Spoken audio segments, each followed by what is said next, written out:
Good afternoon, everyone. I'd like to thank each one of you for joining us this afternoon for our second technical session in this track titled Beyond the Three Decades, New Pathways for the SHG Movement. It is my pleasure to invite the esteemed panel for the session. This session is co-curated in partnership with Sadhan. This session will be moderated by N. Srinivasan, International Development, Finance and Livelihood Expert. And our panelists will include Harsh Bhanwala, former chairman NABARD, and shortly we'll also be joined by Mr. Charanjit Singh, Joint Secretary, NRLM. Thank you everyone for coming, and N. Srinivasan sir, I'll give the floor to you to begin the session. Thank you. Let me welcome my colleague and former chairman of NABARD, Mr. Harsh Bhanwala, to this session. He had been, he have witnessed how the movement, the SHG movement developed from the 90s onwards when he was there in the bank, and he also was at the head of NABARD for a material period when new initiatives from the banking side were taken up. So we have got a few interesting questions for Mr. Bhanwala. Let me also welcome Mr. Charanjit Singh in advance, because the Rural Development Ministry has been a champion of the movement from about, say, 2007-8 onwards through different programs. They started off with the Dwakra in the earlier part of 2000. Subsequently, it became the SGSY, which again took up several self-help groups and nurtured them, and then tried to initiate the earlier part of the community-based institutions of SHG. And now in the current shape, including livelihoods in its mission, it has been striking out a path of making the groups and the women move towards viable, sustainable livelihoods. There have been many successes. There are some which may not have been successful, but are laying a base for what should happen in future. And I should recognize a remarkable chapter on self-help groups written by Alka-ji, who was originally to participate in this discussion in the current year's Inclusive Finance India report, where she talks about the several successes, as also where there are currently shortfalls and shortcomings, from which program has to make amends, for which it has to do things in order to make the movement move well and in tune with the current requirements and in the current context of how the groups and the members will graduate into a higher order of livelihoods and sustainability. So at this stage, Harshji, I would just ask you to reflect a little bit on how you see the self-help group movement over the last 30 years. Satish Ji, Executive Director of Sadhan, in his opening remarks for this track mentioned, it's now more than 30 years now, and we have been working on empowering women. And you have been seeing it for quite a long time, very actively.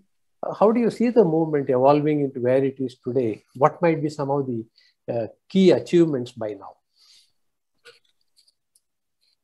Let me say, first of all, this movement has been successful for me, outrightly, and successful very many women in the rural areas, in the interior parts. Now, when this came into being, we should go into perspective. There was limited banking outreach. The digital infrastructure was not there. The people were desirous of saving and lending among themselves, but there was no mechanism. So this process of having a social capital which was present and channelizing it and providing finances to let it thrive and let it grow, both these things met when SHG bank linkage program got really initiated. We did a lot of pilots within NABARD, And subsequently, when we got clear this thing, then we that this is a doable program, we mainstreamed it, and then others also took advantage of the same. So the very fact that so many entities have taken to this program speaks in volumes that this is a very good mechanism to reach out to rural poor and women in particular, and also make them literate financially, make them disciplined financially. This is a paramount importance, which is of paramount importance when we think of financially including anybody in our GDP or in our development process or whatever. So in terms of outreach, if you allow me, Srinivasan Saab, I would say today the groups are more than 1,12,000 groups. That's a very good number. If you take one member, from one household, although there could be others, but by and large, that is the rule. And if a household is 5 members, then the outreach in terms of rural coverage for this program is phenomenally high. Somewhere into, 350 million people get impacted on this count. It has got phenomenal outreach, though it has got regional, growth centers in India. We have predominance of southern India. Then we have recently, the eastern sector has come up very well. They have a share of around 27%. 35% is the southern share, southern region share. So this limitation needs to be overcome. And, we have, particularly in the central part, we have still a lot of work to be done because poor exists there, live there. And so that's one area. Second area is, today we are into an aspirational society. So a person is not just, especially in a digital world today, one sees lots of new things happening around. So this aspirational aspects and the younger people getting glued to the technology, they get more aspirational. So we must think of newer SHG interventions in terms of what is required for them. So that's a limitation, geographical limitation. Then we have technological limitation also to some extent. There has been limited onboarding in terms of information technology. But overall, I would say this has transformed some of the lives of rural poor. Phenomenally, they are empowered socially. They are doing lots of other activities, social activities, other than their financial deeds within the group. And this potential of outreach with a collective action to the bottom of the pyramid is unique in the world. And if they learn to manage their own funds, they can manage lots of other things. That's the key part of it. I think I fully say that I'm saying so many times. I endorse the program. And various state governments programs being tailor-made on this, and the central government program being tailor-made on this is very useful initiative in this regard. Thank you, Harshji. I welcome now Mr. Charanjit Singh from the Ministry of Rural Development. I would like first to compliment Alka ji for a brilliant chapter that she has written in the current year's Inclusive Finance India report. Maybe you could pass on our wholehearted compliments on that.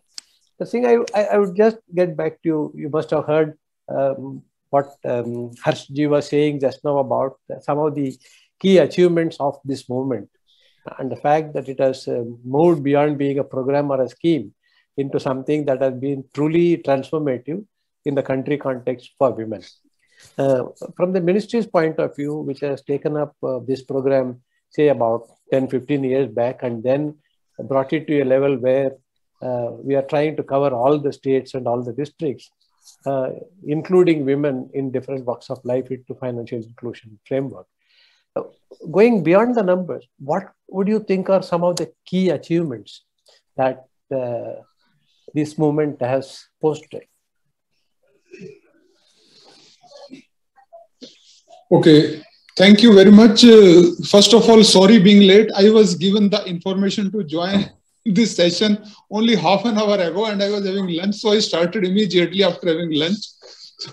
Sorry for that. Hello. But I would certainly convey your compliments to Alka madam. And she had really very good knowledge about that. That's no doubt about that. And she guided this NRLM in a very, very strong way. So that is the first part. And the second part is, as you mentioned, the thing I believe about NRLM is that it's reach. I think it has reached every nook and corner of the country. And especially to the people who need it most. As Mahatma Gandhi used to say that whenever you formulate a scheme, you should look at the last person standing in the line. Are you making some difference to his life or not? And I think this program makes a lot of difference. And there are various components, but I feel that this is a very, very critical component of the NRLM, that is a financial inclusion. So as you must be knowing that a lot of financial inclusion has already taken place. And if I remember the figures correctly, around 4.35 lakh crores bank credit has already been mobilized so far. So these are humongous numbers. But the second most important thing is that how that loan is being utilized. This is also very important. And I was discussing in the morning only with one of our national mission managers who was recently to Jammu and Kashmir. And I was really thrilled to know that she said it's making a very good impact. And maybe the figures are exaggerated, but sometimes we should not go into the details of the figure. We should see what is the message behind that. And she was saying that around 90% of the funds leveraged from the banks is being used for livelihood purposes. So that I think is the second most critical part, how the loan is being used. And if we saying, if not 90, 60, 70, whatever percentage is being used, I think this will impact in a long, long way to the livelihood of such people. Thank you. Thank you, Mr. Singh, for that, bringing in that perspective, especially the point about how the loans are utilized. Sometimes we outside think that people who are vulnerable, they tend to misutilize the money they get. We give some name as production loan, consumption loan, or utility loan. But if you actually look at the lives of the poorest, they are the most efficient users of any resource, not only money. It may be invested in something for a short period now. It may go into cropping for next 3 months. Then they might buy out a cow and sell it within the next 2 months. They rotate the money in a manner that it makes sense to them. Not for 1 minute, I think most of us should suspect the money cannot be productive if you give it to the most vulnerable person. And they have been surviving on very limited resources compared to all others. So I thank you so much for bringing in that perspective. Harshji, now I will turn to you. There have been a lot of achievements, quite a lot of progress. There has been visible, flags of success we have hoisted in several places. In the early part of this movement, you know very well, there were several people who were involved in this program, civil society organizations and academic institutions, trainers, bankers, most importantly. There was a lot of passion and commitment to grow this program into something significant. So a number of groups came into existence. Today, do you see all these kind of players playing with the same level of commitment and passion? So how do you see that? Srinivasan Saab, it is a natural fact that when starts a new thing, it's with a lot of passion. And, as it grows, diversifies, then it gets into autopilot mode, let me say that. And, it's with all of us. So, this is it's continuing because most of the people in the government know about it. Most of the department know about it. But I would say that, there is a requirement to rejuvenate the program in terms of, there are still 50% groups which are not credit linked, if you look at it. And especially when we have alternate two channels have developed in the rural areas, let me say. One is the microfinance channel itself. MFIs are reaching directly to the people. They are providing credit. And also the payment systems have, increased their inclusion and they are reaching out. So buy now, pay later, and lots of other things, even in rural areas, and even in agriculture related things are happening. So while we have competing in terms of entities or options which can offer financial inclusion at the doorstep, but I would still say that this is the only program where one saves oneself to improve one's future. No, saving in the present, even if you don't have as many big savings to, let me say, even thrift, not even the saving, thrift is the right word. अपना पेट काट करके लोग आगे अपना future को बढ़ाने के लिए जीते हैं इस प्रोग्राम के अंदर हिस्सा लेते हैं. So that way it's unique. So I would say to break the autopilotness, we can start some things, Srinivasan Saab.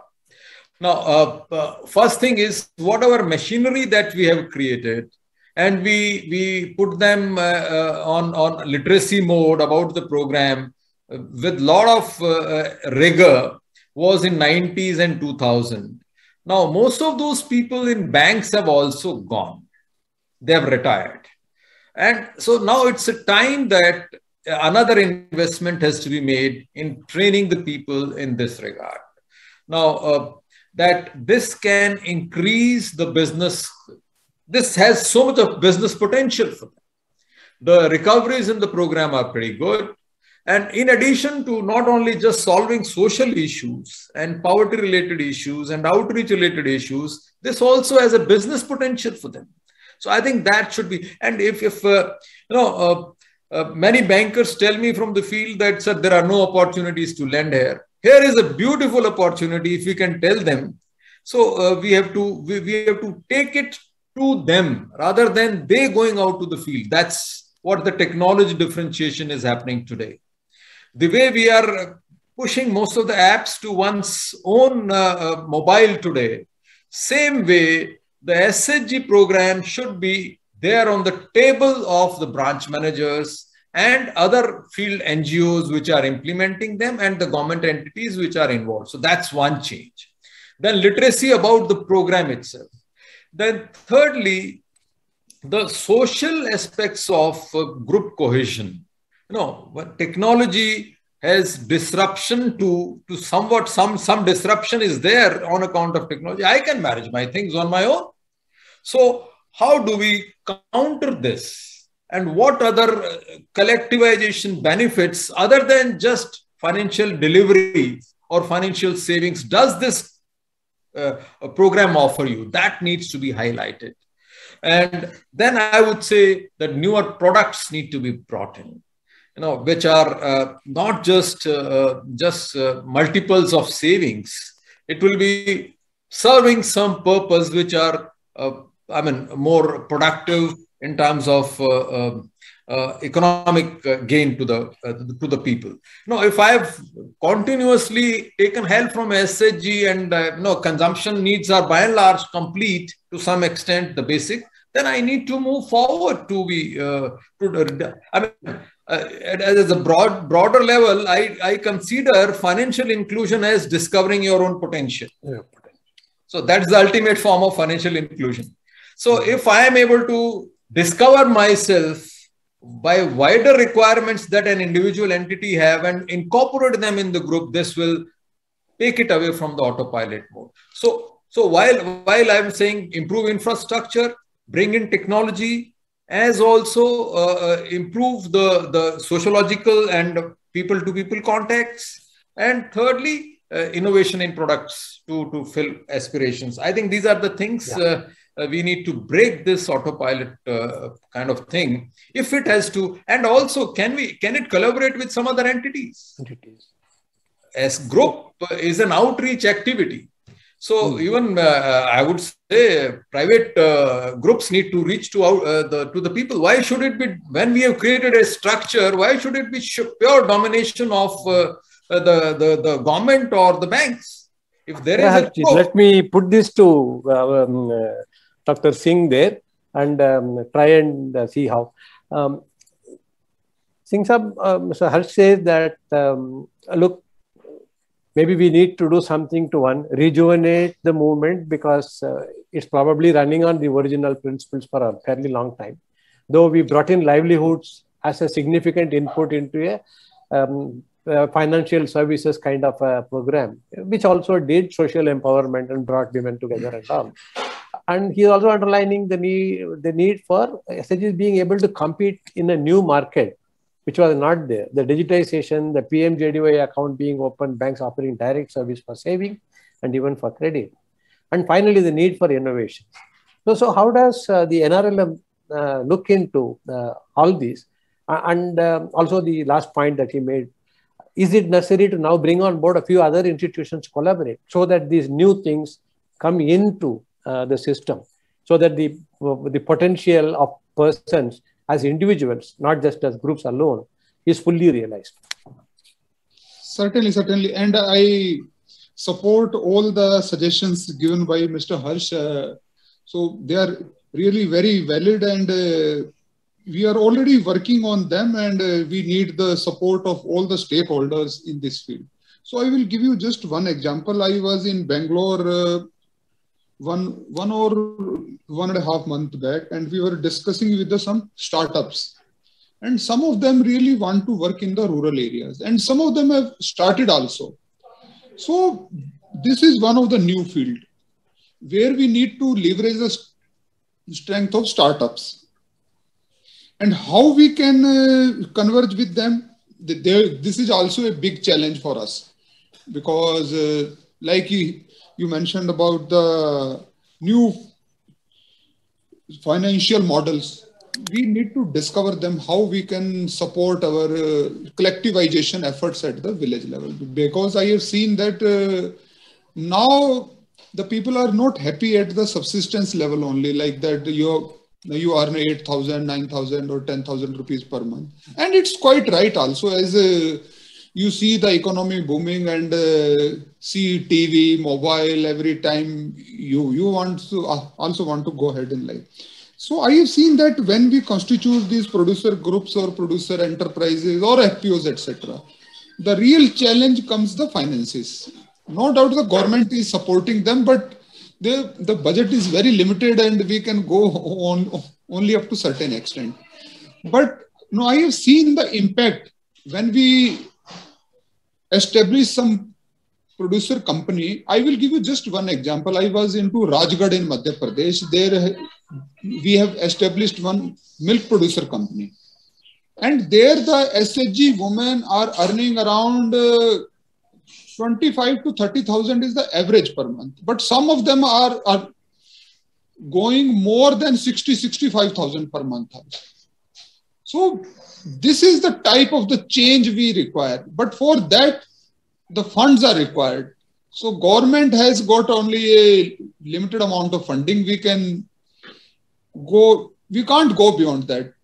So we need some support from the banks or other financial institutions or from the private sector also, I would see. So we need to sit together and to devise some solutions or financial modules in this regard. That is my submission. Singh Sahab, there is a question from the, our audience as well. I'll just follow up with that question with you. Then before I turn to Harsh, we have set up these village level federations and the higher level federations at the cluster and all that. So the questioner wants to know, what is the next stage for these federations? Where do they go from where they are now? Because they have got members, they are doing financial intermediation, they are doing services to the members. What would be the next stage of their evolution, where we intend that they should reach?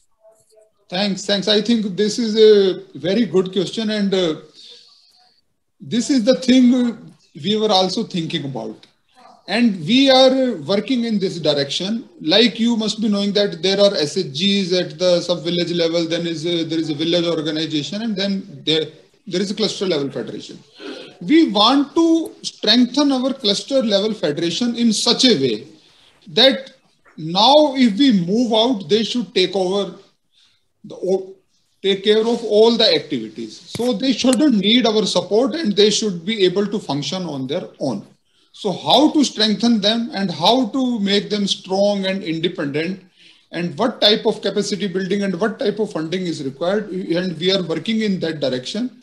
And very soon we will come out with a paper on this, so that we propose that where we have worked for 10, 15 years, we will move out and then the cluster level federation should take over and then they should sustain the community.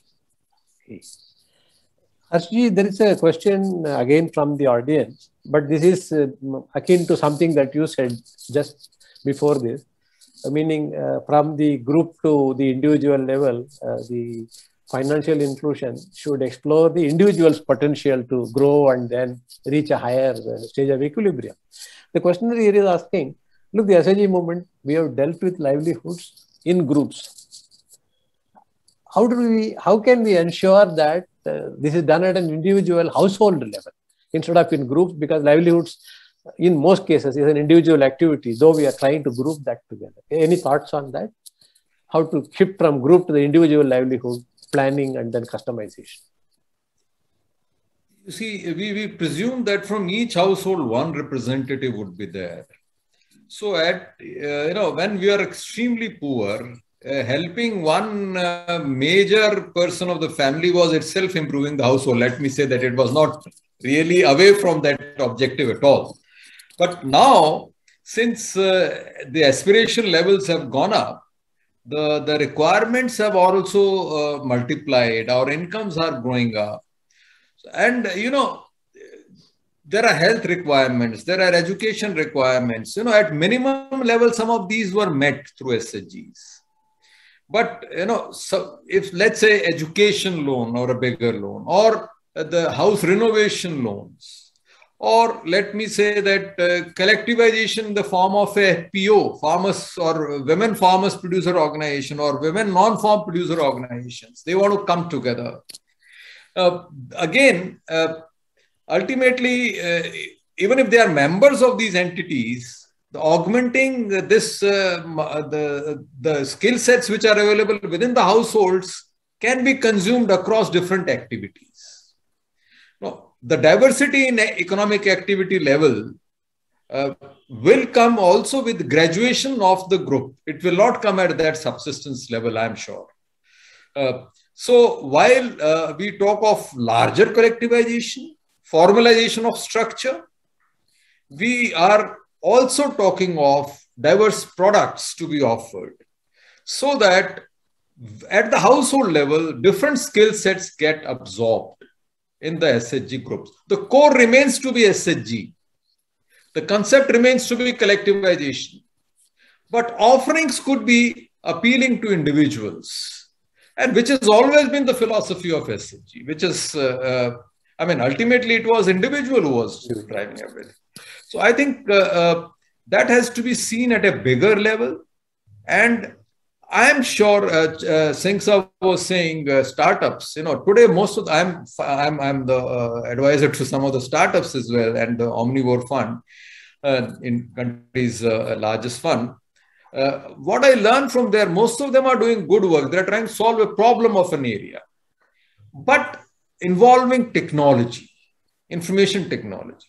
So the basic necessity of having is digitization of SHGs is going to be the key for all these things, various observations, in terms of offerings, and various skill sets, requirements, and involvement of the household, as also their in cooperation with FPOs, with startups, with private sector.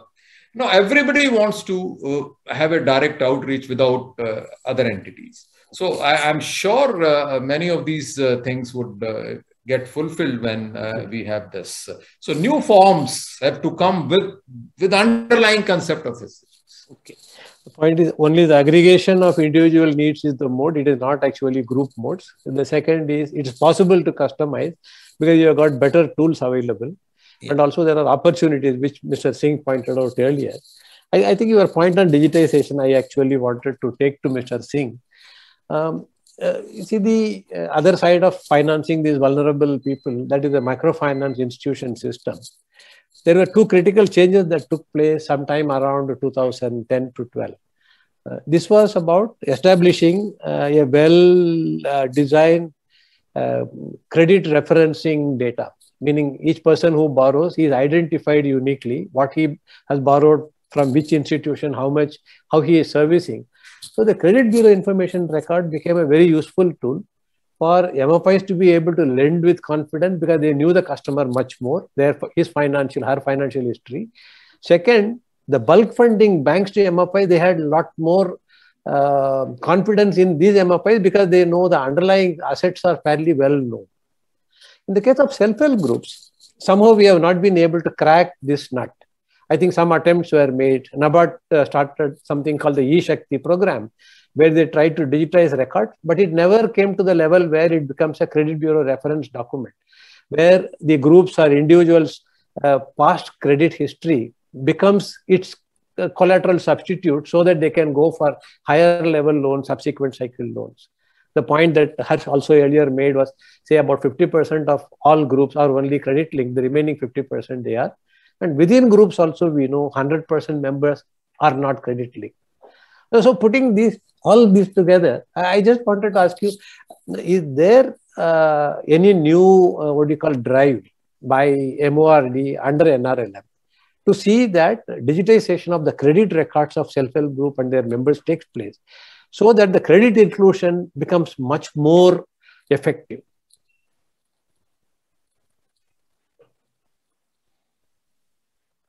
And for the past, I think 1.5 years, our team has been working on this only. So this was a very big challenge. And as you must know that there are more than 73 lakh SHGs with more than 8 crore households. So the data is also huge. And the challenge is very big. And then to track the transaction history of each member of the SHG becomes a very big challenge. But I am quite happy to announce that by the month of March, this new MIS will be in place, and then we will be able to track the. So this will be a big achievement for the NRLM by the month of March 22. Then we will track everything. That's fantastic, really. Meaning in March, if you are able to get at least the digitized records, that will be a huge step. I think I should compliment NRLM for making this possible. So we are going to very keenly watch maybe your announcement in March, April. I think we are now coming toward the end of the session almost. I just wanted to have one kind of last question. Harshji, very quickly, if you could, lay out, what do you think this movement should look like, say, in 5 years from now? Then I will check up with Mr. Singh. How does it match with government's aspirations? Yes. I think for me, as I said initially, it should be the basis of self-fulfillment, self-realization, because that is the ultimate financial inclusion. Now, people coming together to achieve this objective requires, in today's perspective, effective use of technology, not just for MIS purposes. It's, the individual has to use technology for his own betterment. That's what is the ultimate goal. So I see in 5 years, all the SHGs, while they'll get digitized by somebody or the other, and there'll be a larger participation of, as Singh Saab was saying, of financial institutions, banks, etc. But ultimately, the success, otherwise you'll keep, if it's looked at just purely from the point of MIS, it will be good for us for credit bureau reporting, etc. But that will be limiting the use of technology to some extent, I would say. This is larger potential. this gets linked to, if apps are available today, to various requirements at the field level, at the rural level, at the village particular. So that's one thing. Secondly, I see larger number of people. I would see certainly Central India coming up in a big way, Northeast coming up in a big way. And thirdly, I would say higher forms of collective SHG federations or producer organizations working together. That's the third point. I envisage that very clearly. Fourthly, when these larger entities come, then some of the SHGs, and when they are technologically equipped, the startups and the private sector connect would be much better. And fourthly, I would say that they will come up with newer, diverse products for their own member use rather than what they have today. The blend of just collectively saying this much, and so there'll be differentiated structure. And I would certainly say that there'll be business aspects or enterprise aspects into the SHG movement also in a bigger way.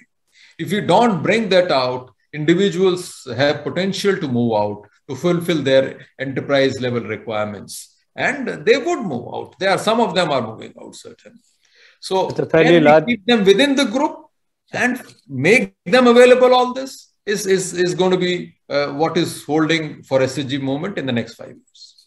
It's a pretty large canvas and very well mapped out. Let me now turn to Mr. Singh. How does the government look at the next stage of evolution of this entire movement? You already listed out what's in store for federations and all that. As a movement, are we going to see this becoming the powerhouse of household and tiny enterprises all over the country trying to sustain their livelihoods? And then what other things we should really expect as an aspirational statement from the government? Thank you. I think most of the things have already been said by Mr. Harsh. So the thunder has already been taken by him. So I will just cover the gaps which have been left out. So one thing is that there are still some households left out. And by 24, we want to cover every poor household in the rural area, because still there are some gaps left in in Northeast, etc., or Uttar Pradesh or northern states. There are certain gaps. So by 24, we want to reach our 10 crore figure of the households, and that we have already made a strategy and we will cover them. And the second thing is about the livelihood. So livelihood is very, very important. We want to focus on it more, and our whole effort has been on this direction. As Mr. Harsh has already said, the potential of various members needs to be realized. So there is a huge potential in our rural population. Sometimes they don't know, or sometimes they don't get the full opportunities to leverage their strength. And so we are working in this direction, and we are taking the support of not only various departments of ministries of central government, state government, but we are working with private sector also.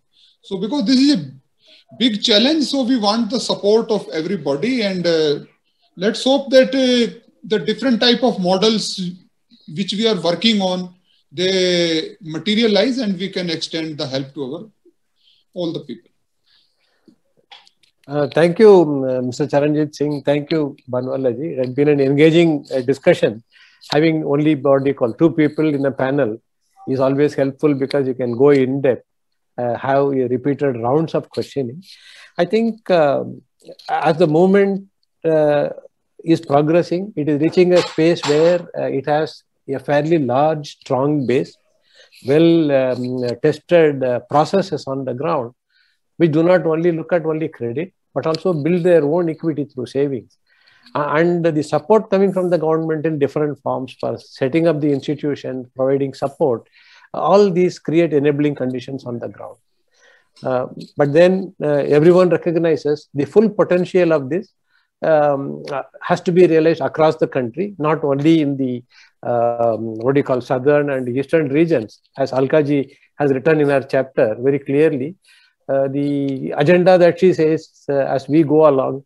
One, reduce the skew across state, which Mr. Singh also has talked about, trying to even things and then let groups come in from other parts of the country as well. The second is also to try and graduate whoever is there at a lower level to a much higher level, which again is one of the, what do you call, vision statement that everyone had.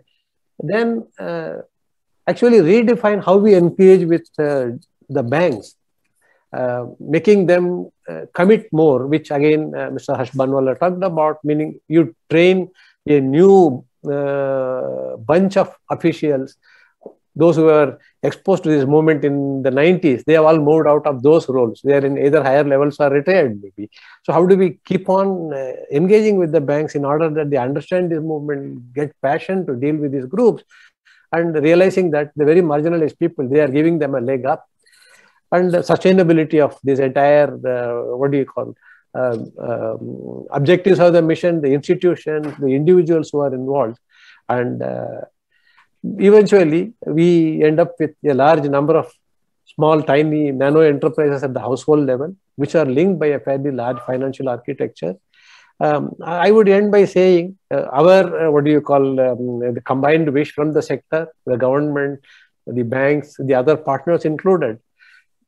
Can we make this count as quality financial inclusion the way RBI looks at? The RBI says if you are linked only with a bank account, but SHGs are doing a power of good in linking people, can we elevate this movement as something that contributes to real financial inclusion in very material, very significant terms? So thank you all. And then I hope all of you enjoyed the session. If you have any further, what do you call, issues, questions to take up, certainly you can address that to the conference secretariat. They will correspond with Mr. Singh and Mr. Banwala, if necessary with me. We will be very free to engage and answer. And thank you one and all. And thank you, Access. Thank you. Thank you. Thank you so much, panelists, for a very insightful discussion and taking time out of your busy schedule. A special thank you to Srinivasan sir for coming and moderating the panel. We'll move on to the next session right now, which is technical session 3 on the track. So thank you so much. For everyone who has joined us online, please take a short break. We'll be back in 5 minutes. The session will be on harmonized regulatory framework for microfinance leaders, how it will help in servicing the poor. So give us around 5 minutes and we'll be back with you.